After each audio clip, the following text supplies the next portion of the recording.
What's up, everyone? This is Too Slow, and yes, I did it.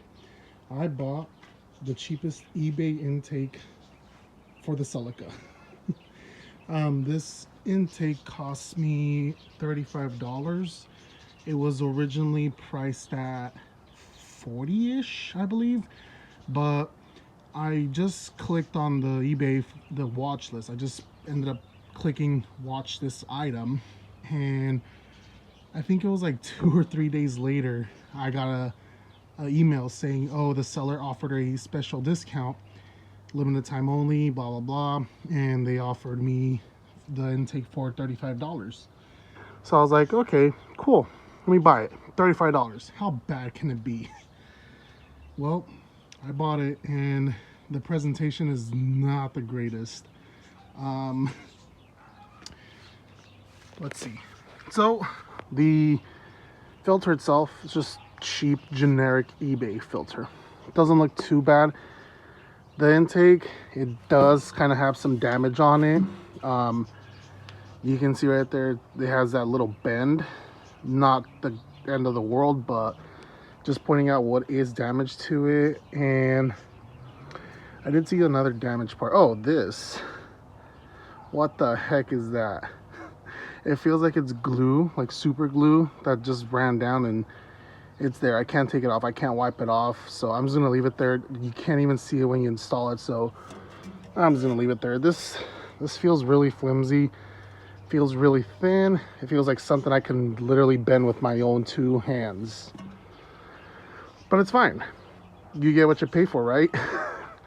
$35. So this is really easy to install. I actually already installed it a few weeks ago, but I figured, hey, I could get easy views off this. So I was like, okay, let me take it off and reinstall it. So, tools you will need. I only need a Phillips and a 10mm ratchet. That's all I need with an extension. So, you guys know when I bought this Celica, it was involved in a front end accident, so the whole thing was caved in and the stock airbox was completely destroyed. I did end up saving some of the stuff, like the, what is this, the evap solenoid, whatever it is, that got saved. The mat got saved. This got saved, but the whole airbox assembly was destroyed except the tube, but that's about it. And because I'm flipping this car, I'm not planning on keeping it. I was like, what's the cheapest route I could go and still make profit and make the car look cool? I guess under the engine bay, under the hood. And I was like, let's buy an intake. So what we want to do is remove just this side of the bumper. So you have a 10mm right here, 10mm bolt. You take that off. You have the 10mm right here, right here, right here, and over there. Take those four off. You don't even have to take off that one over there. Just take those four and then this one off, and you should be able to get your bumper off this much. Then that's enough to actually get it to work. And in order, if you have your OEM splash guard, the one right here, what I suggest you do is make this cut. See if my camera can focus in on it. So you're gonna cut in from the inside splash shield and the outside splash shield, and you're gonna get with this much. So just cut it about this much. Once you got that cut out, they should look, here, let's over here. Just, so you can see, just like that. That's all I cut, literally all I cut. I just eyeballed it and it was enough. Okay, so I already went ahead and installed the rubber grommet that is included in the kit. Go ahead and install that rubber grommet. Next thing you do is grab your pipe. You can feed it down and just be careful, you know. Okay. Just leave it there for now. There we go. Just leave it there for now. And now get this. You can see I had already installed it. Just put it in there. Get these hose clamps, cheapo hose clamps, and make sure when you put them in at a point where you're easily able to loosen them and tighten them.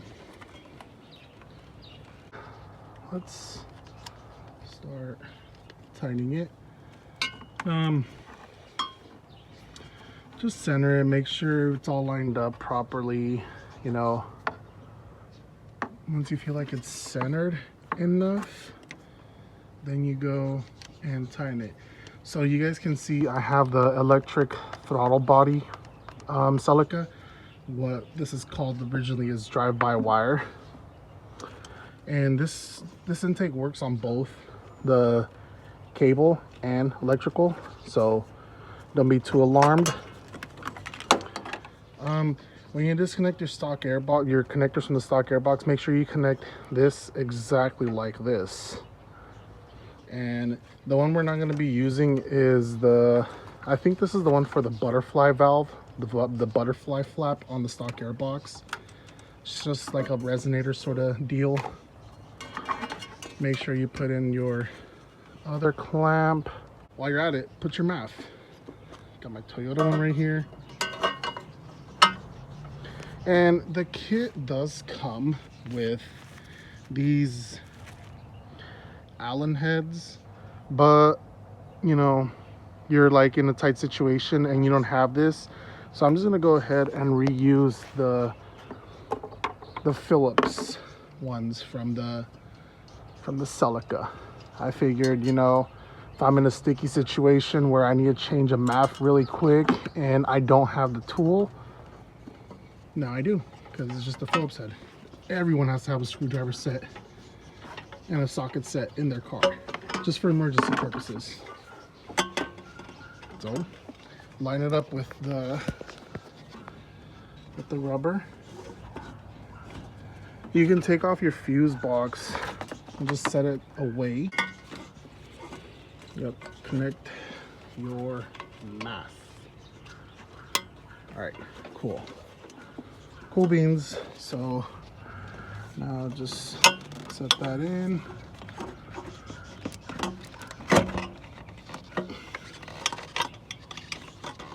God, this is horrible. And probably should loosen it up a bit. Went ahead and tightened the clamps down already, and I don't understand the purpose of this bracket right here. Like, the kit doesn't even give you hardware for that. So it's like they give you the zip ties, so I assume the zip ties for that to hold this in place. So that's what I'm just gonna go off with. And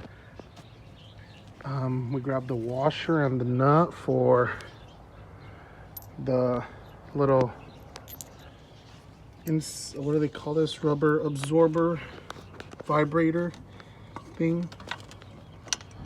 Oh my gosh, this is horrible. Sorry viewers, but this is installing an intake 101 with one hand.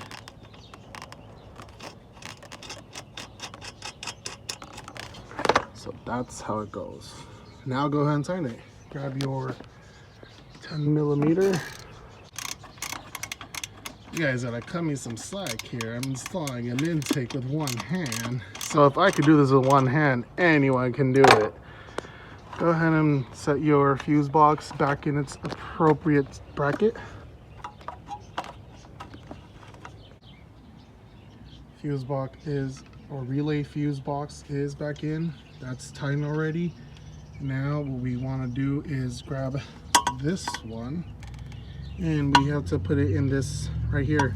So I went ahead and grabbed the old 10mm from where it would go on the stock airbox, and I'm just reusing it to where the intake is telling me to put it, or I'm assuming and guessing, because the intake comes with no instructions whatsoever. So I'm just doing this based on previous installs. It's already got this installed. Funny enough, the clamps that they provided do not fit, or I guess they're too big. These clamps are just too big. Once I start closing them, they don't work. So I don't know if these are for this. Okay, so this, I think it's for the ECU tube, the one that runs right here down to your radiator. I think they wanted me to use this hose for down there to here, but it wasn't gonna reach at all. And that's the only hose I got with the kit. I didn't get another hose. I'm not kidding you guys. So this is useless to me. And I had to use smaller ones from this Harbor Freight set that I had smaller set. So I ended up using that. So you can go get this at Harbor Freight for like $5 or something, really cheap. Ended up using them right here. It's holding this hose in place. Went ahead and installed the 10mm for this sensor right here. And then this right here, this is, as I said, it's for the boiler flow valve. Just set it aside, don't worry about it. So the top portion right here is already installed. So now we're going to focus on the wheel well. Assuming you guys had already cut the splash shield, your intake tube should look like this. So now that's where this comes in place. Go ahead and install it. Filter's already installed. Just the hose clamp right there, and you're gonna have a little bit difficulty because this I think this is the headlight controller or something for the recall. I think this right here, it's gonna be in the way, but if you unloosen this, take it off and install your filter first, then return this in its place, you won't have an issue. So that's already installed, and that's pretty much it. That's the kit. Go ahead and put your bumper back on, make sure everything's nice and secured. Put your negative terminal back on. For startup. Okay, cool, no check engine lights. If you installed it right, shouldn't be getting any.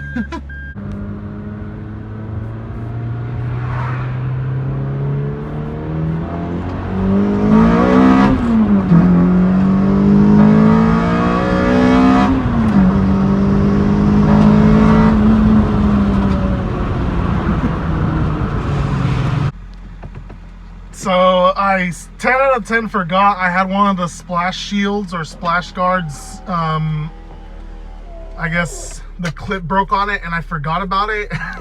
I went to go drive the car, and once I hit lift on second gear, it came off, and all you hear is just a loud scraping sound, and everyone's just looking at me. But yeah, she sounds good.